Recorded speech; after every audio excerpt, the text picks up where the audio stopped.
해외여행을 패키지로 다녀오신 분들은 잘 아시겠지만 소위 그 여행의 승패는 좋은 가이드를 만나는 것이 관건이라고 해도 과언이 아닐 겁니다. 그만큼 가이드의 역할이 중요하죠. 더군다나 아주 입담이 좋은 가이드를 만난다면 금상첨화입니다. 손님들이 지루할 새가 없도록 온갖 재미있는 얘기가 그 가이드를 통해서 쏟아져 나오죠. 한때 제가 미국 여행을 갔다가 그런 가이드를 만난 적이 있는데 하도 재밌어서 그때 그 친구에게 들었던 얘기 중에 지금도 기억하고 있는 게 있습니다. 미국이니까 한국에서 온 사람들은 미국의 이민 사회에 대한 호기심이 참 많습니다. 이민 사회에 딸 아이를 아주 엄하게 그리고 매사에 아주 신경 쓰며 키우는 그런 아버지가 있었습니다. 물론 그 딸도 아주 반듯하고 부모님 말씀을 잘 듣는 착한 딸입니다. 도무지 그 미국 현지에서는 찾아볼 수 없는 그런 모범생입니다. 그렇게 이 아이가 자라서 고등학교를 졸업하게 되었습니다. 그런데 미국 사회에는 이 고등학교 졸업 후에 아이들이 모여서 하는 그 파티가 있습니다. 졸업 파티인데 그 파티가 우리의 상상을 뛰어넘는 아주 문란하고 통제가 안 되는 그런 행사들이 대부분입니다. 아버지는 그 파티의 분위기를 잘 알기 때문에 이 딸을 그 파티에 보내고 싶지 않았습니다. 그래서 여러 가지 말로 회유도 하고 또 협박도 하고 해보았지만 결국 딸은 파티에 가게 되었습니다. 아버지는 하는 수 없이 대신 딸에게 철저하게 교육을 시켰습니다. 남자 조심, 술 조심, 또 그리고 간혹 마약을 하는 경우도 있기 때문에 그것도 철저하게 단속해서 그렇게 보냈습니다. 이 파티는 대개의 경우 밤을 새는 것이 대부분입니다. 결국 딸은 그날 저녁 집에 들어오지 않았습니다. 그 다음 날 아침에 집에 도착했는데 돌아온 딸의 모습을 보니까 이미 아버지 입장에서는 이 계엄령을 내려야 될 비상사태요, 응급 상태였습니다. 당연히 대노한 아버지가 소리를 지르고 딸을 혼내는데 이게 웬일입니까? 어제까지만 해도 이 정도면 벌써 딸이 무릎을 꿇고 싹싹 빌어도 시원찮을 판인데 도리어 도끼 눈을 하며 고개를 쳐들고 아버지에게 반항하는 게 아닙니까? 기가 찬 아버지가 응징을 하려는 순간 손을 드니까 이 딸이 아버지에게 뭐라고 그러냐면 어디 때려보세요. 저 바로 신고해 버릴 테니까. 그러면서 이 머리를 아빠에게 막 들이미는 겁니다. 상상이 가시죠? 그렇게 딸아이가 이 하룻밤새에 변해버린 것을 보고 아버지는 큰 충격에 빠졌습니다. 부녀간에 한참 실랑이가 오고 갔습니다. 그러면서 나중에 술이 깨면 괜찮겠지, 그때 타일러야지 하면서 아빠가 물러섰습니다. 그래 딸이 자고 일어났는데 술도 다 깨고 정신도 멀쩡한데 이 딸아이의 태도는 여전합니다. 딸은 이제껏 아빠가 자신을 억압하고 또 그렇게 횡포를 부렸던 것에 대해서 묵묵히 참고 있었던 것입니다. 그러다가 이제 학교를 졸업하는 마당에 아빠에게 통쾌하게 복수를 한 것입니다. 그 후로 딸의 태도는 완전히 달라졌습니다. 아버지는 속 터져 죽습니다. 우리나라와 달리 미국은 아시다시피 부모라고 자녀 함부로 손 못 댑니다. 국가가 정한 법 테두리를 벗어나면 가차없이 미국 사회는 법으로 집행을 해버리죠. 아버지는 그렇게 한 주, 두 주 시간을 보내다가 뭔가 기발한 생각을 하나 해냈습니다. 마침 딸아이가 고등학교를 졸업을 했고 곧 대학 진학을 하니까 한국에 가서 할머니를 한번 뵙고 오는 것이 어떻겠냐. 그러면서 딸과 함께 고국에 갔다 오는 일정을 잡았습니다. 다른 생각할 겨를도 없이 그것도 할머니를 본다는 생각에 선뜻 대답하고 역시 한국 갈 날만을 손꼽아 기다립니다. 그렇게 아빠는 딸의 이런 반항을 참으면서 한국행 비행기에 마침내 올라탔습니다. 비행기가 이륙하고 얼마나 갔을까요? 첫 번째 식사를 한 다음부터 아빠가 이 딸을 두들겨 팹니다. 패고 또 패고 쉬었다가 또 패고 밥 먹고 패고 화장실 갔다 와서 패고 승무원들이 놀래가지고 쫓아왔더니 걱정하지 마세요. 제 딸 교육시키는 거니까 일하십시오. 지금부터는 소리 안 나게 입 막고 패겠습니다. 그렇게 지옥 같은 시간을 보내면서 인천공항에 겨우 도달했습니다. 공항 당국에 바로 신고가 들어갔고 공항 경찰대가 이 아버지를 체포하려고 왔습니다. 그때 아버지는 체포하려 온 경찰 중에서 가장 나이가 많은 사람에게 조용히 자신의 처지에 대해서 귓속말로 얘기합니다. 내가 미국서 이민 가서 살고 있는데 이게 딸이 졸업했다고 이렇고 저렇고 그래서 미국서는 차마 못하고 한국 오는 동안 그렇게 한 거고 앞으로 한국에 있는 동안 쭉 계속해서 반 죽여버릴 겁니다. 그러자 경찰이 나도 딸 키우는데 정말 고생이 많으시겠습니다. 여기 있는 동안에 아주 버릇을 제대로 고쳐 놓으라며 도리어 주변 사람들에게 자 여기 신경 쓰지 마시고 가던 길 가십시오 라고 말한 뒤에 그 아빠에게 자 이제 맘 놓고 시작하십시오. 예, 그렇게 말하더랍니다. 물론 가이드 말이니까 100% 다 진짜라고 믿기는 어렵겠지만 충분히 상상이 가는 그런 이야기입니다. 아빠도 딸도 참 오래도록 참았죠. 다른 또래 친구들보다 이 동양적인 양육 방식에 억눌려서 졸업 때까지 참고 기다렸다가 아버지에게 아주 신나게 복수를 했고요. 또 그 복수는 복수를 낳아서 아버지는 복수를 위해 한국까지 가는 방법을 생각해내고 그동안 흘렸던 피눈물을 삼키며 고국 땅에 돌아와서 아주 분풀이를 제대로 했네요. 여러분 우리가 뭔가 참을 때, 인내할 때는 어떤 목적을 두고서 하는 때가 많습니다. 참으면 지나가고 때가 되면 내 손에 쥐어지거나 내가 원하는 상황으로 바뀌기 때문에 그렇게 합니다. 딸은 아버지의 지나친 간섭과 통제를 수십 년 동안, 아니 수십 년은 아니네요. 십수년 동안 억지로 참았습니다. 이 시간만 지나고 나면 내 마음대로 할 수 있다는 그런 기대 때문이었을 것입니다. 반면에 아버지는 아버지대로 딸의 행동에 대해 복수를 위해 또 그렇게 계획하고 준비했을 겁니다. 그야말로 이 부녀는 복수 아닌 복수를 위해 참고 그렇게 기다렸던 것이죠.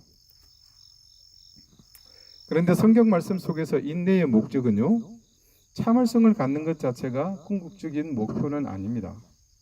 단지 그것은 어떤 것을 이루기 위해 구비하는 종류라 이렇게 우리에게 알려주고 있습니다.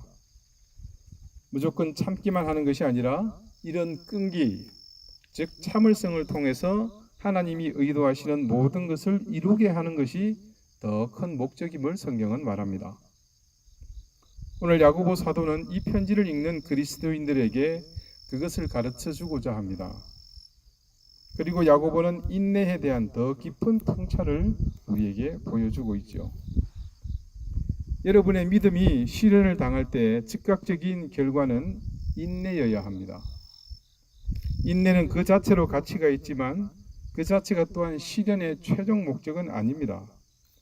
그래서 야고보 사도는 그리스도인들이 인내가 그 자체로 머물지 않고 온전한 일을 하도록 해야 한다고 말한 것입니다. 자, 이런 야고보의 가르침을 적고 있는 4절 말씀은 먼저는 시련에 옳게 반응하는 그리스도인에게만 시련에 유익이 온다는 사실을 증거합니다.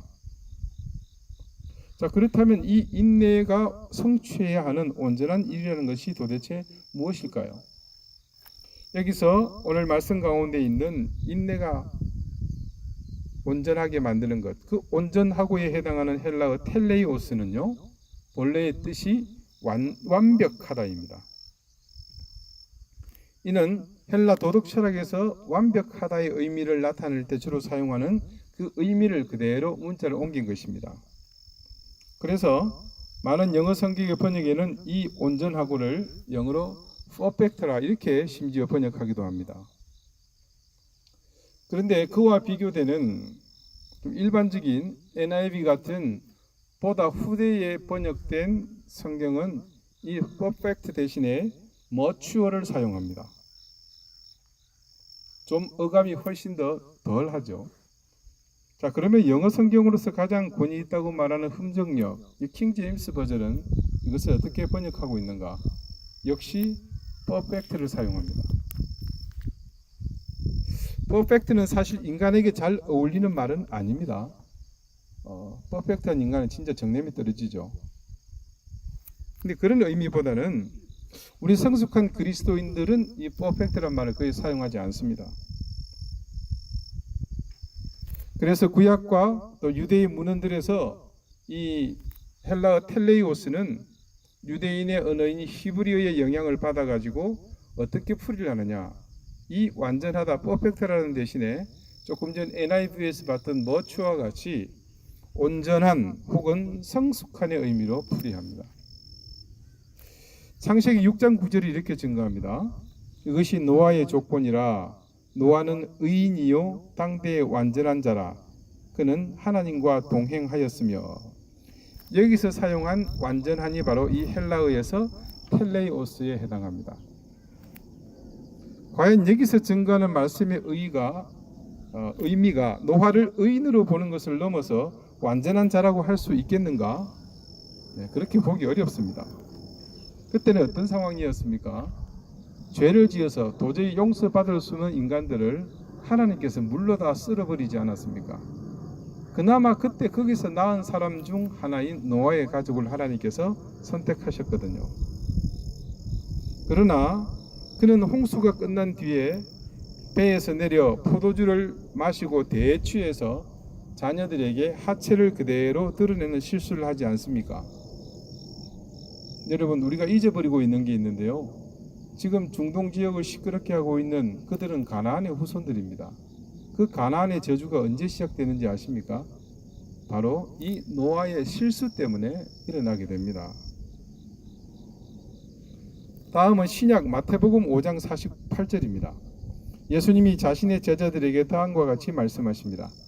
그러므로 하늘에 계신 너희 아버지의 온전하심과 같이 너희도 온전하라. 여기서 역시 텔레이오스를 씁니다. 하나님은 여러분 온전하신 분이라기보다는 그분은 완전하신 분이십니다. 그래서 주님께서 제자들과 하나님을 비교하려다가 보니까 하나님의 완전하심은 이 세상 무엇과도 비교할 수 있는 것이 아닙니다. 그래서 대신 온전하심이라는 이 의미가 제자들에게 그나마 도달할 가능성이 조금은 있기에 그리 택하셨으리라고 추측을 하는 것이죠. 그래서 텔레이오스는 노아의 경우도 그렇고 지금 주님께서 제자들을 하나님과 비교할 때도 그렇고 완전이 아니라 온전함으로 보는 게 더 타당할 겁니다.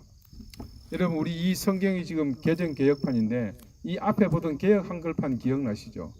그곳에서는 지금 이 텔레이오스를 성숙하고라고 번역을 합니다. 그래서 온전하고보다 어감상 더 무게를 낮춘 그런 번역을 썼습니다. 그러나 결국 목적이 완전함이든 온전함이든 아니면 성숙함이든 그것이 믿음의 실현을 통해서 만들어진 인내가 궁극적으로 목적으로 삼고 있는 것임을 기억해야 할 것입니다. 야고보는 당시 이 편지를 받는 그리스도인들에게 이 목적을 온전히 이룰 것이라고 주장하는 것은 아닙니다. 우리 역시 이 말씀을 읽으면서 그런 엄청난 무게를 감당하라고 압박을 받고 있는 것도 아닙니다. 그렇다고 스스로에게 그런 기대의 잣대를 형편없이 낮출 필요도 없습니다. 여기서 굳이 야고보가 텔레이오스를 사용한 것을 보더라도 그 당시 헬라의 도덕적인 요구의 수준, 완전함이 아닌 히브리적, 이 유대적 사유로서 우리가 온전하고 성숙해지기를 바라는 그런 뜻의 주문이 야고보의 이 이야기 가운데 있던 겁니다. 하지만 여러분, 이 야고보 사도가 많은 일을 하던 그때는 어느 때보다도 예수님을 믿는 사람들에 대한 핍박이 아주 강했던 시대입니다. 그런 분들에게 인내라는 것은 그냥 일상이었습니다. 인내가 아니면 그들은 전혀 다른 길을 선택해야만 했습니다. 그 다른 길이라는 것이 자주 가던 단골 식당을 옮긴다거나 아니면 살고 있는 집을 옆동으로 이사하는 정도가 아닙니다. 그들에게는 자신들의 일생을 걸어야 하는 일입니다. 즉 그들에게 다른 길은 신앙을 버리거나 혹은 생명을 걸어야 하는 일 중 하나를 선택해야 하는 그야말로 급박한 절체절명의 상황입니다. 그들 스스로의 힘으로 자신들에게 밀려오는 압박을 피할 수 있는 힘이 거의 없었습니다. 그래서 그들에게서 박해를 맞아서 할 수 있는 선택은 많지 않았습니다. 포기하는 것, 아니면 견디는 것. 그들 중에는 포기한 사람도 많았습니다. 그 사람들은 불강력적인 힘으로 밀려오는 그 박해의 위협 앞에서 자신들이 한없이 작아지며 내가 과연 텔레이오스 할 수 있겠느냐며 스스로 한계를 보고 미리 포기한 사람들입니다. 그러나 또 다른 사람들은 텔레이오스를 이루기 위해 인내의 길로 들었었습니다. 그들은 신앙의 절개를 지켰던 사람들입니다. 그때 이들이 선택한 텔레이오스는 내가 완벽하지 않으므로 나는 철저하게 주님의 도우심이 있어야 하는 존재라는 사실을 깨달은 사람들입니다. 이것이 포기한 사람과 참아내는 사람 사이의 결정적인 차이점입니다. 그렇기 때문에 그들은 인내하면서 이 텔레이오스 하기 위해 자신의 의지와 힘이 아닌 또 다른 초월적인 힘을 그들은 기대했던 겁니다. 그때 그들이 기대한 이 텔레이오스는 자기가 이룩하는 것이 아니라 전혀 텔레이오스 할 수 없는 자신을 알고 절대자의 힘이 자신을 텔레이오스 해주기를 기다리던 그런 사람들이었습니다. 반면에 포기하며 내가 도무지 이 텔레이오스 할 수 없노라 포기한 사람들은 자기 자신의 힘으로 감당하려 했기 때문에 도저히 포기하지 않고는 견딜 수 없게 된 그런 상황인 거죠. 표면적으로 그리고 역사가 기록하고 있는 박해받았던 대다수의 그리스도인들의 텔레이오스는 그냥 무덤입니다.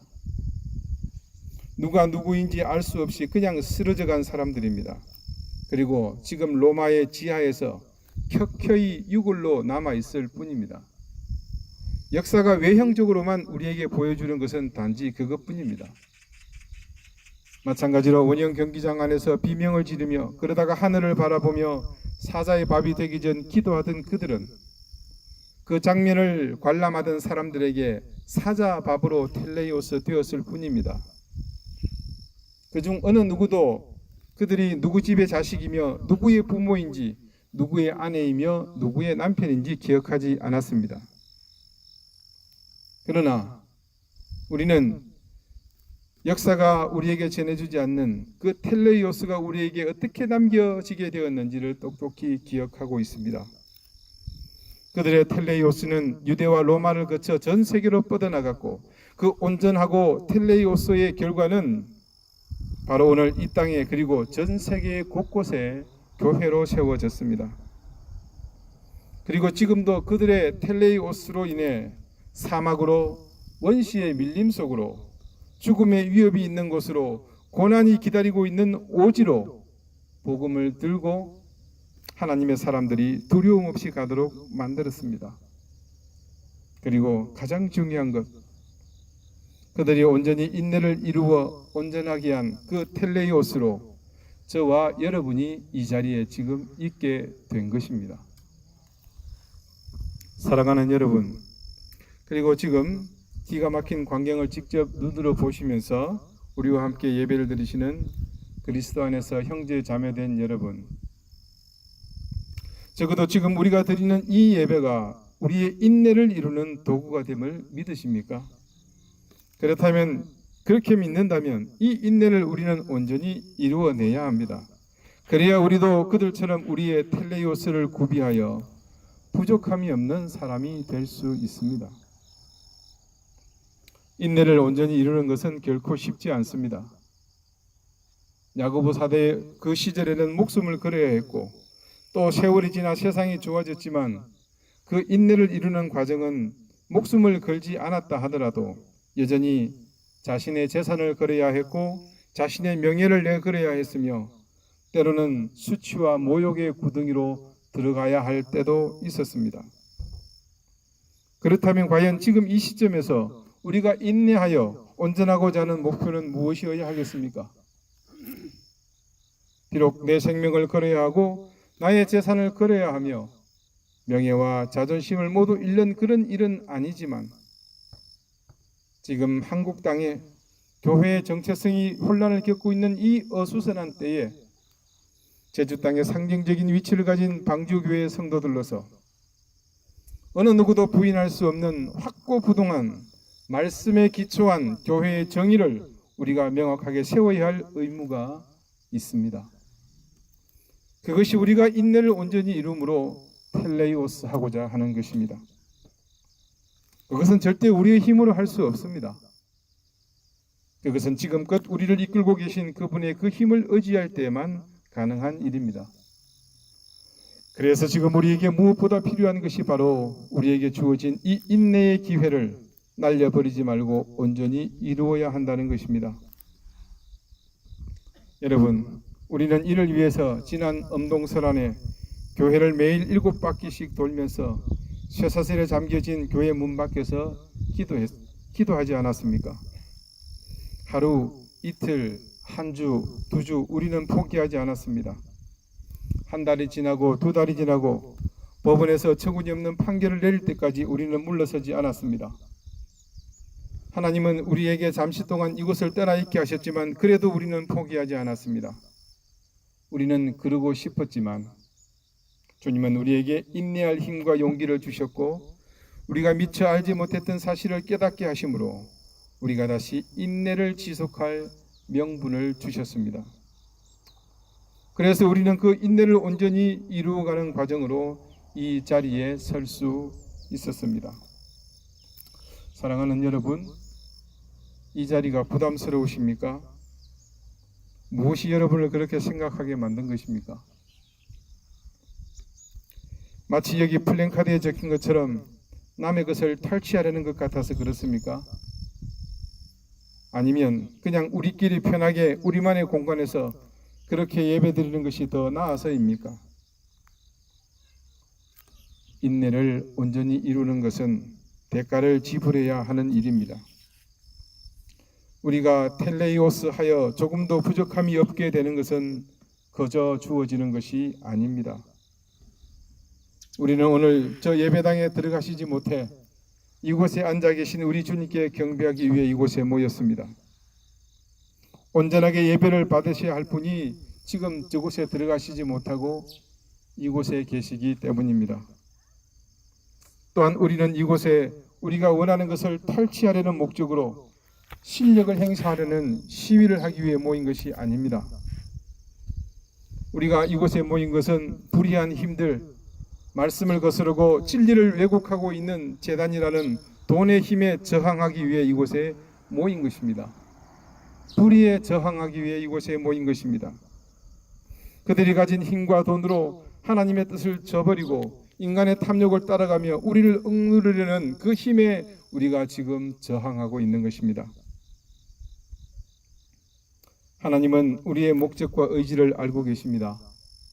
그래서 이제 우리 앞서 행하시는 그분이 우리가 해서는 안 될 일을 하실 것이며 그리고 우리의 힘으로 생각할 수도 없는 일들을 우리 앞서 행하실 것입니다.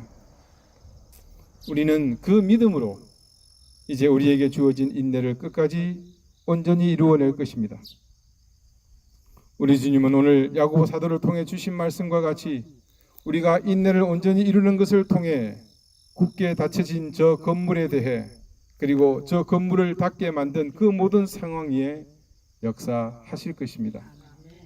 여러분, 주님이 우리와 동행하십니다. 그분은 지금 이곳에 우리와 함께 앉아 계십니다. 그래서 그분이 우리에게 주시는 그 힘으로 우리는 인내할 수 있습니다. 그리고 우리가 함께 인내하는 이 과정을 통해 온전하고 구비하여 주의 그 선한 뜻을 반드시 이루어 나가실 것입니다. 기도드리시겠습니다. 우리에게 명하신 인내를 온전히 이루는 저희가 되기 원합니다. 우리 믿음의 선조들은 자신들의 운명에 지어진 그 무게를 거부하지 않고 생명의 위협과 모든 것을 상실하게 될 위기 가운데서도 텔레이오스를 이루어 가셨습니다. 오늘 이 시대 가운데 우리에게 지어주신 이 인내의 모든 짐을 우리가 기쁘게 지기 원합니다. 온전히 이루기를 원합니다. 그래서 우리의 인내의 완성을 통해 텔레이오스 하실 하나님의 공의와 질서가 이 악한 영의 지배에서 벗어나지 못하고 있는 이 터 위에 세워지기 원합니다. 어떤 세력도 감히 넘볼 수 없는 하나님의 온전하심이 이곳에 충만하게 하시고 그 충만하신 위엄과 권능 앞에 더럽고 어두운 귀신의 역사는 모두 물러가게 하여 주옵소서. 이제 우리에게 마지막 인내를 이루시기를 원하시는 주님, 우리가 기꺼이 이곳에 서서 함께 계시는 주님을 경배하며 불의한 힘에 저항하는 우리의 시대적 사명을 온전히 감당해 나가게 하여 주옵소서. 예수 그리스도 이름으로 기도드리옵나이다. 아멘.